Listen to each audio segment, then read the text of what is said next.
এতগুলো ভিডিও আমি যে কবে আপলোড করব আমি নিজেও জানি না। তবে এই ভিডিওটা ছিল নবমীর দিনের। মা নবমীর দিন সকালবেলা বাড়িতে মাশরুম রান্না করছিল, আর এই মাশরুমগুলো হয়েছিল আমাদের বাড়িতেই। শুধু এখানেই শেষ নয়, তার সাথে ছিল ইলিশ মাছের লেজা ভর্তা। এই রেসিপিটা চাইলে সেটাও আমি শেয়ার করে দেবো। আর সকালবেলার মেনুতে ছিল ভাত, একটা নিরামিষ তরকারি, কাতলা মাছ ভাজা, ইলিশ মাছের লেজা ভর্তা।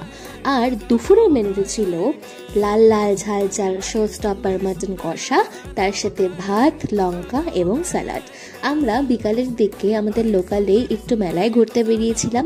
আর মেলায় গেলে আমার মনে হয় জিলেপি, গজা, বোঁদে, নিমকি, বাদাম এগুলো ছাড়া আমার মনে হয় পুরো মেলা ঘোরাটাই ইনকমপ্লিট থাকে। আর বাড়ি ফেরার সময় আমাদের 4 জনের জন্য আমরা 4টে রোল কিনেছিলাম, কারণ আমাদের ভারী কিছু খেতে ইচ্ছা করছিল না।